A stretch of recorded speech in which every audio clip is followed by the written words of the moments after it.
Hi, everybody, and welcome back to yet another cracking installment of the Matt Brown Show. This is the Built in California series. This is season 2.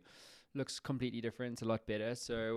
But you know the deal. The deal is I connect you to some amazing founders from California, although our current guest, Alex Babin, the CEO and founder of Xero Systems, is not from the US, as you're about to find out, but we're going to get into all of that. But Alex, welcome to the show, man. It's great to have you here. Thank you for having me, Matt. Happy to be here.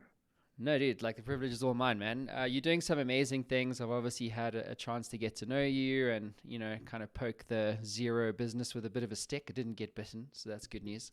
But for our viewers around the world, Alex, who don't know who you are and what you've been doing over there in the Valley, why don't you give us the elevator pitch, kick us off? Where does this story begin? Sounds good. So Xero Systems is the company that builds cognitive automation for professional services, automating those really heavy lifting processes that requires mimicking the decision-making process of a human being, typically those processes that no other automation technology can automate. So we're not going after the easy target or low-hanging fruit. We're taking on the top of the market, very hard to automate processes, helping Fortune 500 companies to be more profitable, productive, for people to spend less time on doing repetitive tasks, and so on and so forth. And we are doing it through the not just cognitive automation, but first labeling and classifying unstructured data, which is absolutely unsexy topic, but actually pretty big deal. And we can dive into that in more details, but that's what we do. So, so what's the problem? Like, what is the issue? Is the issue here efficiency in manufacturing? Is the issue automating manual tasks? Is it the cost of the labor workforce doing manual things repetitively, endlessly? From your perspective, like, how would you categorize the problem that you're solving? Um, I would start with the top level, actually. The problem is time. Time is the limited resource. And we basically a time company. We give people back the most important thing anyone can have, their time. Uh, and time is a limited commodity for everyone. You and I have the same 24 hours a day as, for example, I know Warren Buffett does. And no money in the world can give you an extra hour, right? So, and in this case, that's the foundation on which everything is based. Time is a limited commodity, and professionals spending enormous amount of time on not just repetitive processes. Some of those processes can be automated and removed from your to-do list by other technologies. But the problem is that some of the processes are very unique to you as a professional. Like Matt, you're doing your emails and documents and your to-do list and all that stuff differently from how I do that. And if those processes are different for each person, it's really hard to automate it with the traditional techniques. It should be adaptive technology, the technology that will mimic the way you work. And that's where the problem is, because well, one fit all typically fit none. And in this case, adaptive technology that can mimic the way you work will solve your problem. Otherwise, it will not. So that's the hardest part, which we're cracking. hmm So one of the things I'd love for you to unpack for our audience, Alex, is this idea of the comparison of augmentation versus replacement, because it seems to me like in this space there is a view. It's not mainly, I would say, the prevailing view, but certainly it is one that is current, where like this is actually going to replace Mm. rather than augment, which is kind of what you're saying, right? It's about looking at the role of the human in this whole process, not just the role of technology. Mm-hmm. Yes, that's a very common concept. And there are two approaches, two schools. One is AI replacing people doing some work, and it's inevitable. Some of the work is going to be replaced. But there's also an augmentation school where people say, well, uh, replacement is happening with some of the processes which machines are definitely better than humans with. But also augmentation happens. So people are definitely better at some other areas, and why not to make machine help people to be better, faster, more productive, while remaining keeping them the core of the process, the cognitive component, the creative piece of it, because machine will never be this as creative as a human. Yes, people can argue with those old DALIs and other technologies that they can mimic painters and create videos. Still, it's very rudimentary. The thought process is absolutely different for a machine and a human. So in this case, we believe in augmenting people's abilities rather than replacing them, and keeping people and professionals in the loop, in the center, and in control of everything, instead of kind of telling them, hey, you're obsolete, we don't need you here anymore. That's not the way we work. But Alex, how do you know what to replace versus what to augment? Like, whose decision is that? Is that a human decision, or is that a AI slash ML decision? How does one reconcile, what to augment versus what to replace? I think it's a common like, well, definitely it's a piece of a software that provides people with ability to not do some routine tasks. I'll give you an example. When one of our products, which is a compliance automation, when things are being taken from one place and put into, let's say, document management system or content management system, and right now people are doing it manually, like lawyers, accountants, all those regulated industries like pharmaceuticals. When you need to preserve the content, which is related to client matter or project, people are not good at kind of those routine tasks, labeling the content and putting into a specific repository. Machine is much better with this, though we want people to be in control. And at the end, there is a way for human to control what machine is doing for her. And if some professionals don't want to even touch it with a 6 foot pole, saying, "Well, there's a machine working for me, let it do its job," that's fine. But some people might be like, "I don't trust machine 100%. Let the machine do the work. I'll check it later." So that's another concept. So it gives people flexibility to work the way they feel comfortable. The same example with autopilot. Some people would trust autopilot, push the button, open up the book, and read it while driving, which is not a good idea, I think, at this stage. But some people would be like, nah, I'm not touching this autopilot thing until it's like 20 years old technology, right? And super polished. It's a different approach. It's individual, basically. Right. So you've developed a number of solutions: as Xero Athena, Xero Apollo, and Xero Hercules. And I'm going to bring this up for everyone. So Xero Hercules, this is, I really want to like spend some time here, because one of the things you shared with me was that, if you're going to start solving this kind of problem, you have to really think about like the different types of data, structured and unstructured. And it starts with really understanding, most of the time, this idea of like unstructured data. So if you could, Alex, what is Xero Hercules? How does it work with unstructured data and structured data, for instance? And how does it all come together in a solution that solves this problem that we've just unpacked for everyone? That's a good question. So to answer what Hercules is and what it does, we need to actually take a step back into what's happening right now on the market, not just on the market, like in the industry. So as humanity, well, as a corporate, like let's look at the corporate market, we accumulated enormous amount of unstructured data. And unstructured data, I'll explain what it is. Unstructured data is the data where you don't know where it belongs. It might be a document sitting on your computer, it might be email sitting in your inbox, might be image that sitting is somewhere in a shared drive.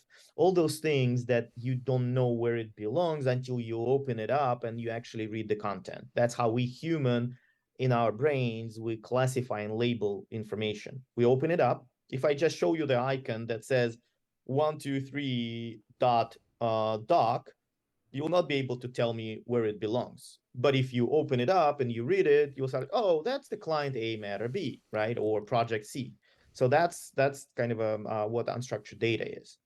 we accumulated an enormous amount of data. Actually, I want to throw a number at you guys, but it's pretty astonishing. It's about 60 zettabytes right now of unstructured data that's been accumulated by corporate world.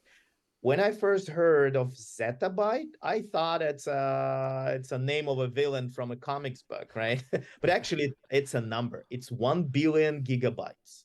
Like, Yo. how big is that? It's enormous. And that's actually 80% of all the data. It's unstructured. So you can't do anything with it. But this Hmm. data is really important for any organization in the world, not just from the productivity point of view, but also business analytics, automation, all that stuff. And what we've built, and we started with, we built Hercules. Coming back to your question, Hercules is the engine that can process that unstructured data in a systematic approach. It's basically always on. It just works. Right now, organizations, they are attacking this problem by basically either using some combination of technology in a sweatshop where people labeling this data, or just pure sweatshops where people just doing that all day long.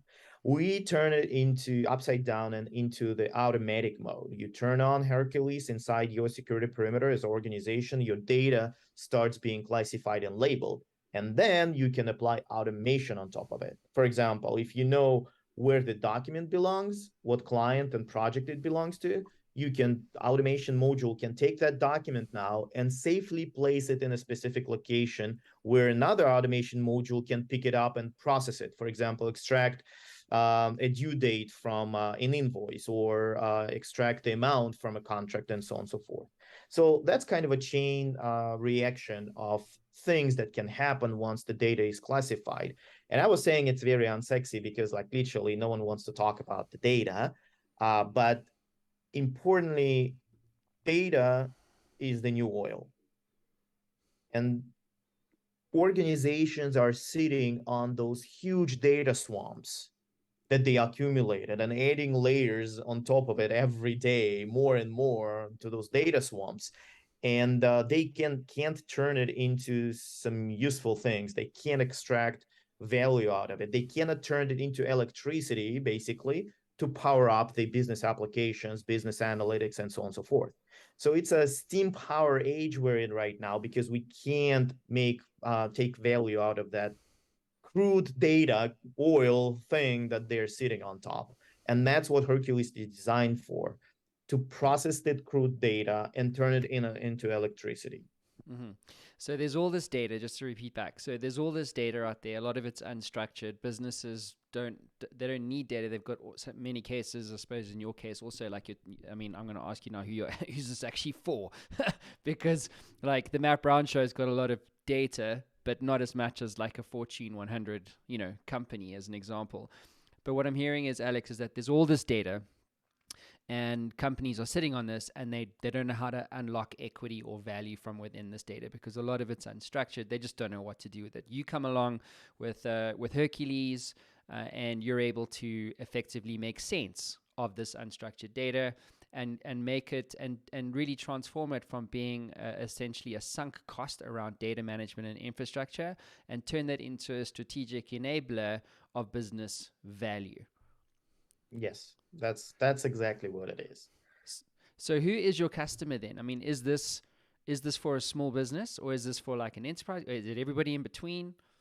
Well, we focus on the top of a market. Those are primarily Fortune 1,500 companies. We right now we focus on three markets, like segments. Our initial beachhead market is legal, large law firms, and actually the largest law firms in the world, because the sensitivity of the data those organizations possess, it's next level. And automation they need to apply to is really, really important for them. So legal, management consulting, and financial services. Basically, all those three sub-markets can be identified as a professional services. Hmm. That's our target market.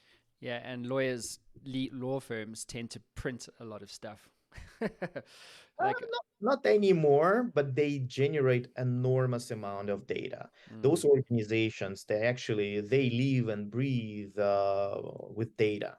And the way the level of efficiency they can process the data with and operate with the data with basically defines how competitive they are. That's why it's so important for this type of organizations.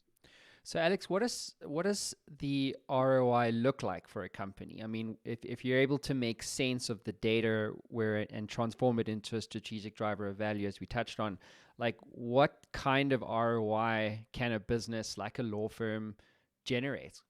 Let's use two examples: a law firm and a management consulting firm.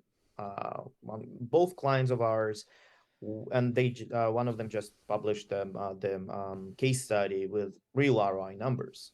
So a law firm has been using Xero for about a year, and they're using Apollo and Athena, two products of ours. One is compliance automation, which saves time for people not doing tasks that they not designed, like that they don't want to do. For example, filing emails and documents into document management system. And another product, Apollo, is capturing time, making sure every billable hour is captured, identified, described, basically working as your personal assistant. So those two products defined the effectiveness for that client, and they realized about 2,000 over 2,000% ROI. 1.6 million of new revenue realized for a subset of 150 attorneys during a year. So that's, and not just counting the countless hours saved. So people can all, it's really hard to know what people spend the save time on. They might went to a baseball game to see their son playing or do some work. So save time is extra bonus. What we count for ROI is the new revenue unlocked, and it's really important. That client actually called it ROI on the first day, because like at the end of the first day when the product was launched, it's already started producing enough ROI to justify everything. So that's one example. Another example is a Fortune 500 company, client of ours. They have about 80 FTEs, full-time employees, processing capital calls.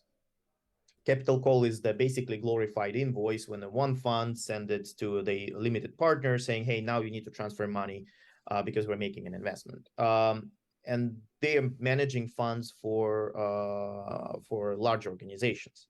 And in this case, 80 people, all they do all day long is taking this invoices and capital calls, extracting data from inside and putting it into internal system.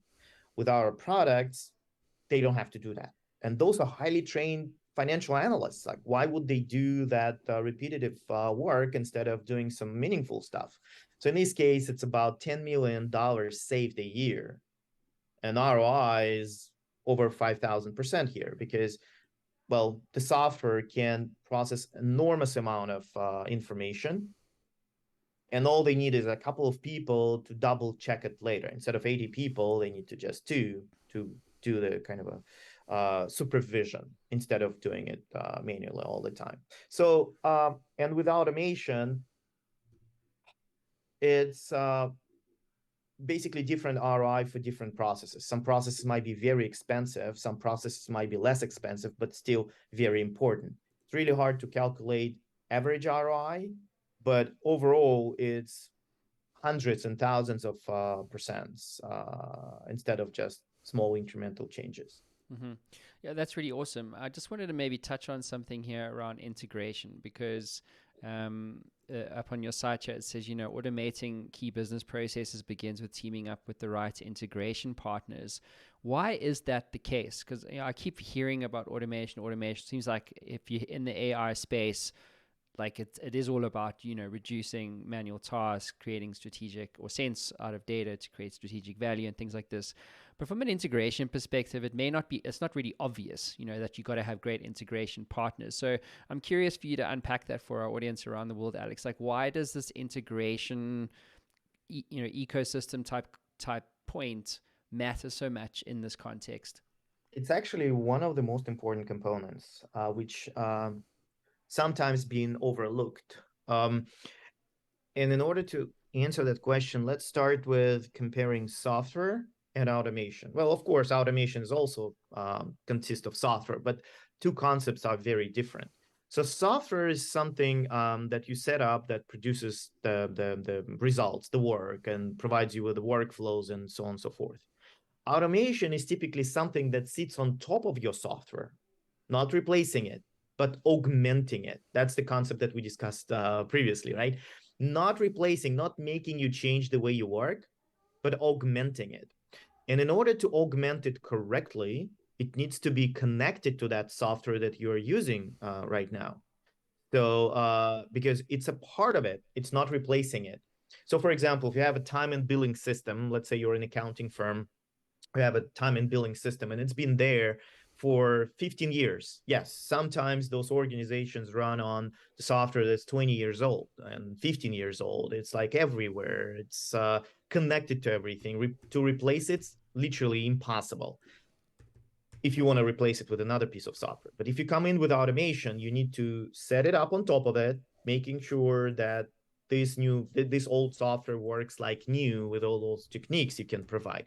That means you need to connect it through either API or some SDK or whatever, like import export solutions to that software. Like again, it sounds weird, but that's the way automation works. And for the end user, it looks like magic. It basically takes your old Honda Civic of 1999 and turns it into brand new Tesla. Though it will still smell like Honda Civic because it's still old software, but it will drive like Tesla. And sometimes users are like, oh my God, it's like something new. No, nothing new. It's just automation being applied on top of it. You heard that here first. Sorry, I don't know why I find that hilarious. As a Tesla that smells like an old Honda Civic. Can you imagine? That's awesome. So, look, Alex, what you've done seems to be pretty hard. I know you guys went through like a 3-year build cycle. From a technology perspective, like I spoke to Nathan Stevenson, he's the founder and CEO of Ford Lane in New York, also AI and ML. And he was like, dude, like I asked him about like advice and about to founders around working with AI and things, which is where I want to go with you now. And he was like, don't do AI. And we were talking because he was like, it's a ball ache. Like it's really, really hard to do. It's very expensive. And you guys went through a 3-year build cycle, as I touched on just now. So what would you say, or what is your advice actually to a founder who's thinking about creating an unfair advantage with technology? He's got his eye on things like AI or ML or computer vision or whatever the case might be. And maybe if you could you borrow an insight from what you've learned about building this capability yourself? Like, what is your advice to a founder? Should they do it? Should they not do it? What have you learned about it? Unpack some of those points for us. A lot of questions packed into one. Yeah. I would say there is like whoever will give you an advice, don't do it or do it, they both right. It depends on how you wanted to address it, right? If like it's old saying, if you think you will not be able to win, you're right. So in this case, it's just because you didn't try. So I would say AI is hard. But AI as a concept is something that uh, actually people think it's hard, too hard to build, but actually there is a nice path into those kind of things. And AI is built on data. That's a key component. First, you need to understand what problem you want to solve. And building AI for the sake of building AI, it's useless. Well, there are some companies that just generically build models, like OpenAI, for example. They're doing great job, and they're providing the industry with absolutely next level technologies. Now, other companies, startups can use and leverage those technologies not to build everything from scratch, but build on top of it, right? So recently they released a new voice to text recognition model, which is absolutely next level, and it's publicly available. It's free. You can use it and build your own company on top of it. But to build a company on top of it, you need to understand first what problem you're going to solve. If it's just an AI that makes nice cat pictures dancing on Roomba vacuum cleaners, well, it's not a good idea to start with. Might be a very nice looking thing, but not a good idea because it doesn't solve a problem. It's just a very obvious thing. Start with a problem. But a lot of people being dragged into this AI thing and frenzy, they forget about it. It's like, oh, we'll build some machine learning and AI, and they forget why they're building it. So we started differently. We looked at what is left untouched, what was so hard to attack that no one actually dared. I call it was too stupid and not brave enough, like not stupid and brave enough to actually even try. And we realized that there is a layer of processes, the top layer of processes that no one actually dared to touch with a 6 feet pole because it's really, really hard to automate. And that's what we started with, those cognitive processes that work differently for each individual. And we decided that we'll need to attack that particular thing. I'm a big believer in a 0 to 1 concept, which was beautifully described by Peter Thiel in his 0 to 1 book, which you need to aim to become a monopoly in a good way, but monopoly to do things that no one else is doing. So you don't have to rub shoulders with anyone and basically focus on making the product better instead of competing with some other players on the market. And that's how we ended up being inside legal, because selling to law firms is notoriously known to be really, really hard. And no one actually dared to do that. People were like, selling to law firms? No, no way. It's so hard. And yes, it is hard, but it's a walled garden. Once you're inside, it opens up so much opportunity for you. Uh, and it's really hard. It's like Paul Graham was saying, start with things that are not scalable, because that will harden you. It will battle harden you. It will help you create the product.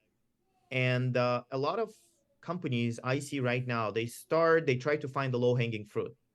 But if there is a low hanging fruit, easy to pick, there are probably 50 other companies aiming for the same fruit, and you have to fight with them for that fruit.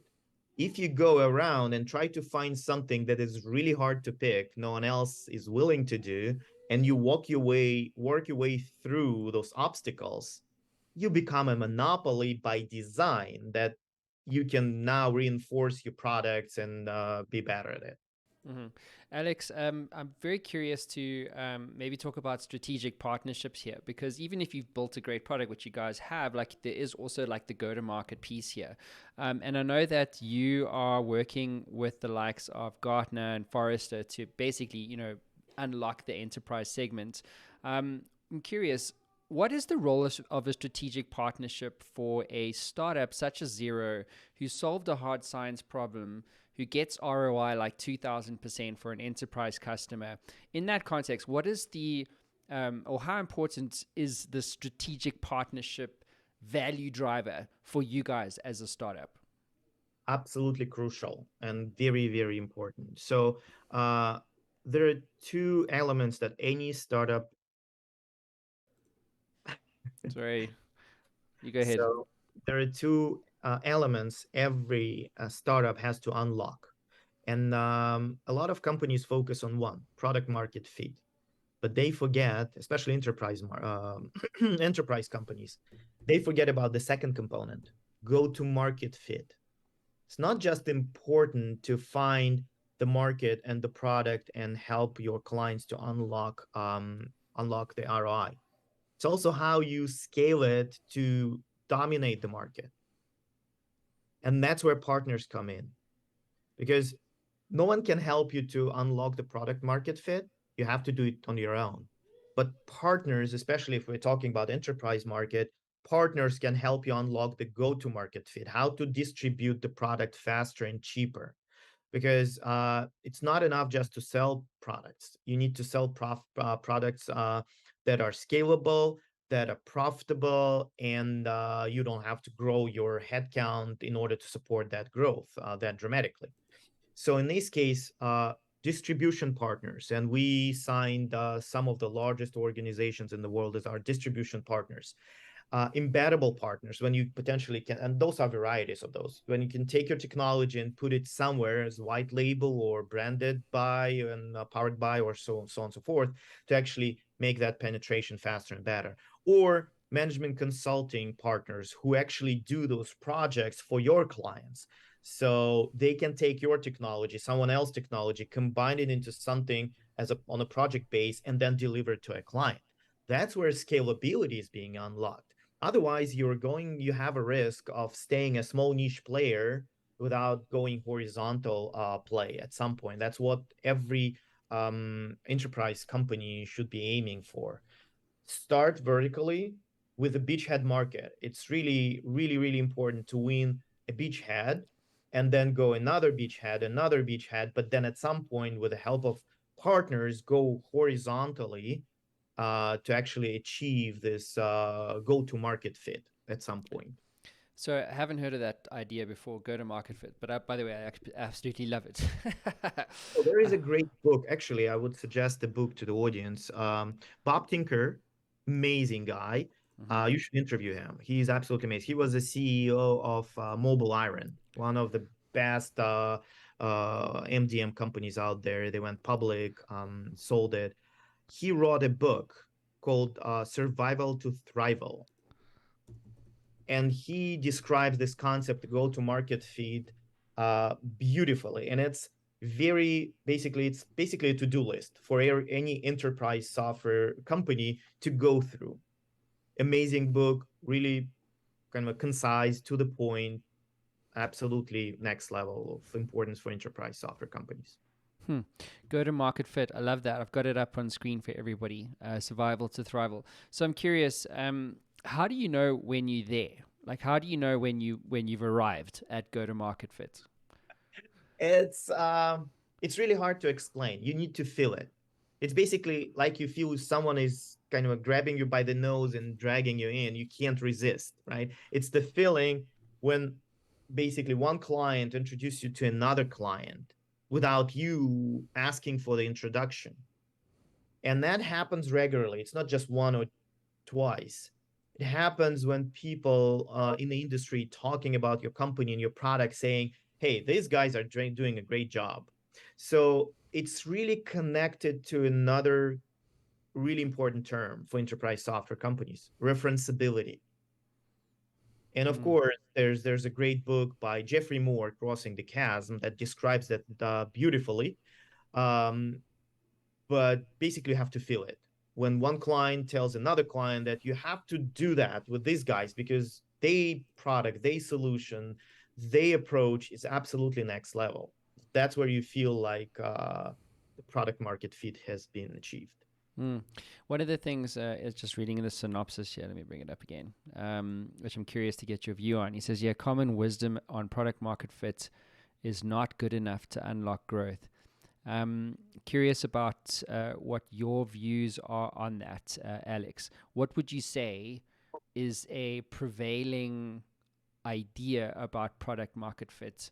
That's Um, exactly what I said. Like product market fit alone is not enough. mm, Product market fit plus go to market fit, the distribution channel, the way you sell. Those two components, the two legs, you can run marathon on. If you have just one leg, the product market fit, it's still nice, but that will not make you a great company. You have to have both components in play. Uh, what you're selling to the clients and they are willing to buy, and how you sell it. If you have both components, sky is the limit then. mm-hmm. Yeah, I think sometimes we think, or my point of view is like some people, we think we have product market fit, but we're not there yet. Like we haven't figured out, like if I put $1 here, I get $3 out. Like we don't quite fully understand the unit economics of the business itself.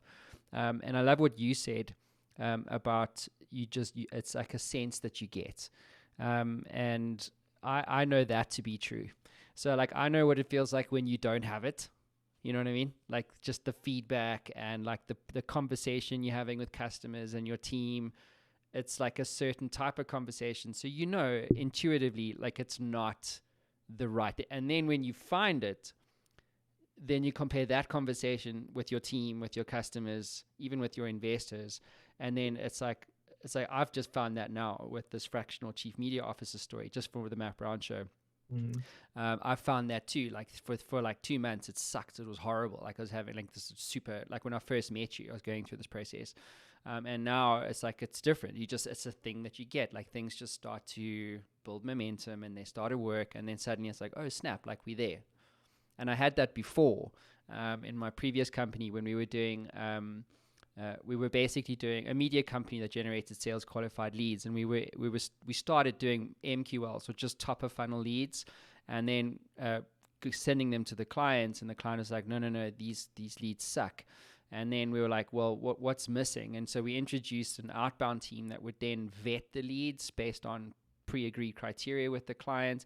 And then the moment we did that, then it was game over, because now we had like the best solution or product go-to-market fit actually for that client. And then because we chose to be for a beachhead of customers, which was for distribution companies of technology products, then it was like game over. And we didn't even, like, cost of acquisition fell through the floor, revenues doubled every year.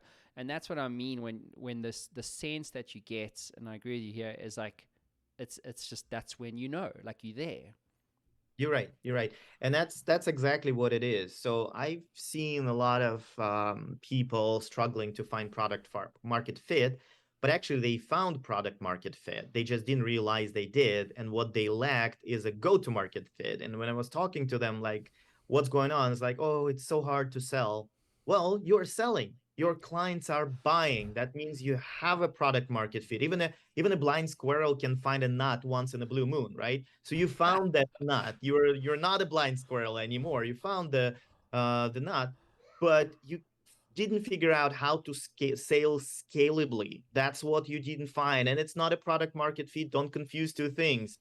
And at that point, I really like the concept of Kabayashi Maru, when there is no winning situation if you can't sell scalably. So bend the rules, find the other way to sell. And that's where this partnerships, distribution channels, anything else can help you, but you need to keep looking for it, because sometimes companies make another mistake. They know that they found product market fit, and they start digging deeper. And like, remember this old joke when Homer Simpson was asked, how are we gonna get out of this hole? He said, we'll just dig ourselves out of it. So some people are trying to dig harder, thinking they will dig themselves out of the hole in the ground, instead of getting deeper. So instead of kind of a digging deeper, when you have product market fit, but you still don't have the go-to-market fit, you need to walk around and try to see the new distribution channel. Hmm. It's actually easier than to find the product market fit, but people sometimes overlook that. Great point. Great point. So you're obviously a visionary, and I'd love to ask you a question around this. Like, what is the? I mean, you could go anywhere, right? I know you're doing legal and professional services as a kind of a beachhead initially, but you could go anywhere, like in the future. And there's you're swimming in this, I would say, land of opportunity, or maybe another way to rephrase that is like you have these champagne problems. What is your vision? Like, I mean, what kind of difference do you hope to make in the world as a founder, CEO, visionary? He's solved this hard science problem for the world. What is the hope in terms of the ultimate difference that you want to make? Um, that's a great question. It's a tough one. Because more visionary you are, less predictive the results are. Like, literally, you have to go with small steps, but keep this big picture in your head. And that's actually what we started with. What we see is that enormous amount of data being accumulated by humankind, and that data is unstructured. So it's a data swamp. And not just data swamp. This data swamp is full of alligators, virtual, of course. So if you don't know where the data is, how to process it, we're going to be leaving like our eyes deep into that swamp. And we as a company believe that we can, through those small steps and working with these markets and building the technology in Hercules in the first place that we already did, we can be that layer on top of existing software that will take that crude data, that's oil of a swamp that corporations are sitting on top of, and produce electricity to power up virtual electricity to power up those business applications, helping people be more productive. That's why we call Xero, because it's zero time wasted.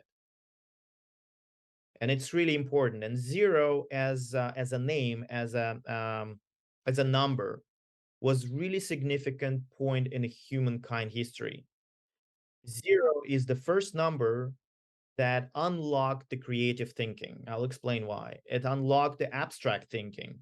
So in prehistoric era, if you went to market to buy fish, you went to buy two fishes, five fishes. No one went to buy zero fishes or minus two fishes or some other formula, right?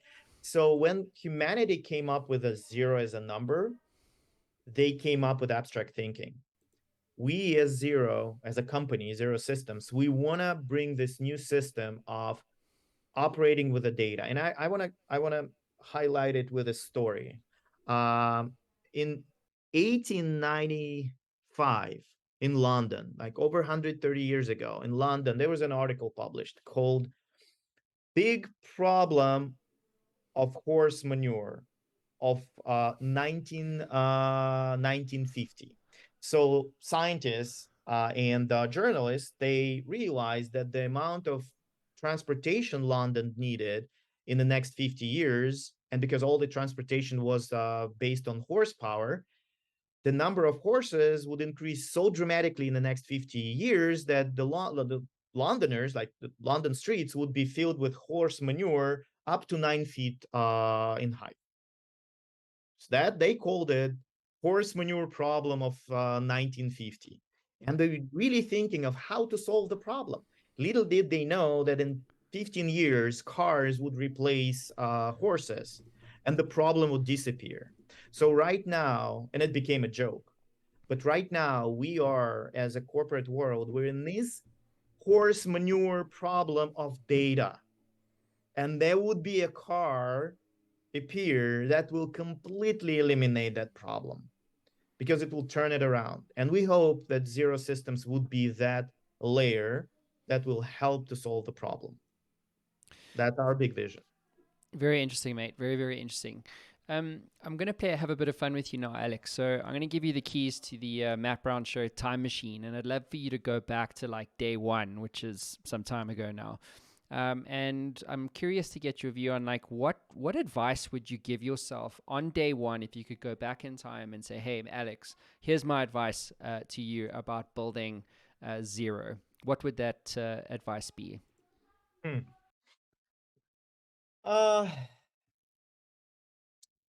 well, advice is just one.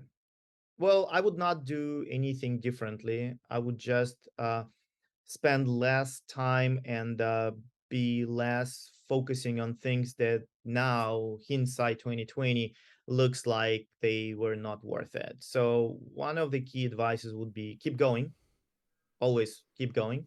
Like Winston Churchill was saying, if you're going through hell, just keep going. And I also have been spending a lot of time trying to find mentors and advisors and anyone who can help me navigate.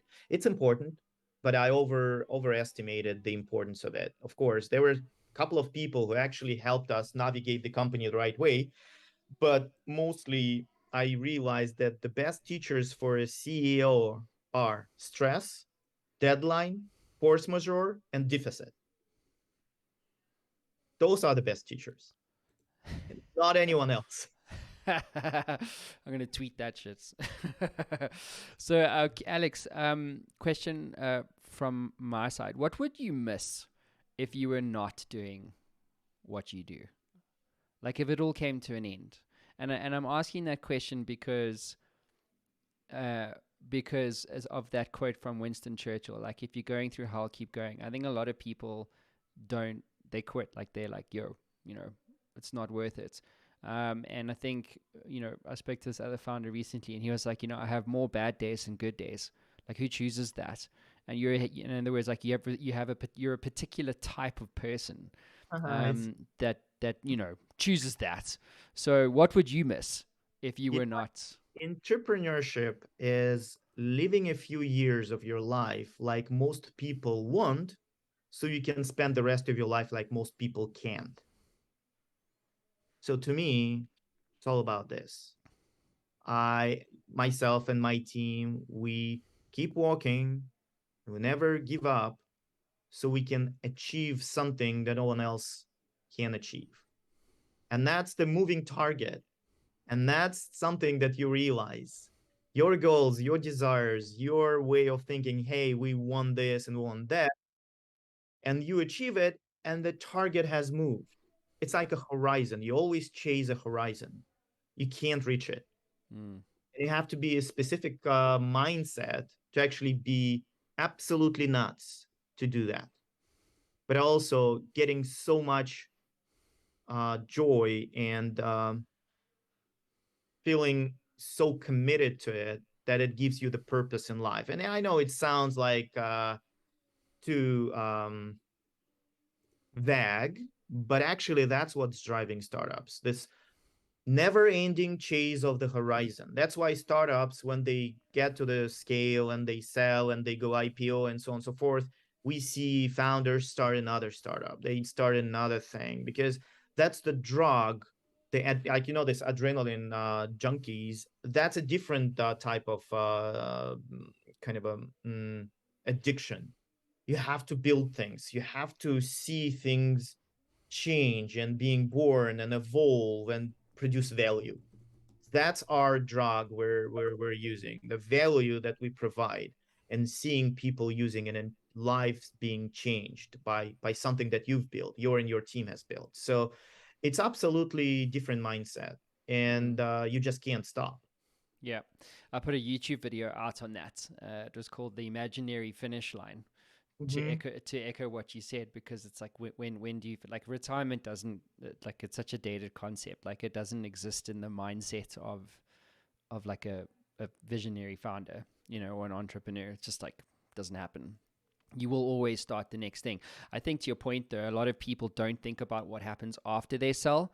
And I interviewed Bo Burlingham, who literally wrote the book Finish Big, and he interviewed like 300 entrepreneurs who had sold. They had all the money in the world, all the time in the world, and you'd be surprised, but if like a ridiculously high number of founders go into depression after they sell their business, despite the fact that they have the sports cars, the houses, and the money. We And to don't do your that for money. That's the key. We don't do that for the money. There's mm, not that much money you need to actually feel happy. It's about this adrenaline and this feeling of having an impact that we're mm. doing it for. At some point, money actually stopped becoming the main driver. Mm-hmm. Yeah, it is about literally about meaning and purpose. And we as humans, my sense is that we get a lot of meaning and purpose from suffering. You know, we do. Like that's the thing. I mean, Viktor Frankl wrote the book on it. Like when Oh, he I, was, I love it. yeah, The man in the search of purpose. yes, yes, Man's Search for Meaning. Yeah, I mean, it was a crazy book, right? And you don't connect the dot. Like you go, why am I suffering? And it's like, well, because, bro, like if you don't suffer, nothing is worth it. you Not know? if you've been giving something like it is, like that's why a lot of people who win lottery, like most of them, they end up pretty badly because they Mm, got it for with no suffering. It's just like a win. We are suffering. We are going through hell deliberately. That's our choice to actually make an impact. That's why we value the results that we get because they mm, are blood and tears and sweat and all that stuff. And nobody cares about your story until you win. So fucking win. mm-hmm. Damn, great answer. Listen, let's wrap this up, Alex. Always ask my founders this. Why do you do what you do? Like, what gets you out of bed in the morning? I think we just covered that. Yeah, I think so. We just met. We But just say it. covered details. Give the world a sound bite. You want That's to what win. I want to win for myself, for my team, for my customers, for my family, for everyone. Because that's not a zero sum game here. If I win, no one else loses. It's not the other type of games here. If I win, everyone wins. If my team wins, everyone wins. And that gives us the purpose. We want to win because we know that we're solving such a big problem no one ever dared to solve. We have a chance to do it and be the first in the world to do it. And if we do it, we win. That's why we keep going. Amazing. Thanks, Alex, for being on the show. It's been great to have you here. Thank you. Thank you so much. Cheers, everyone.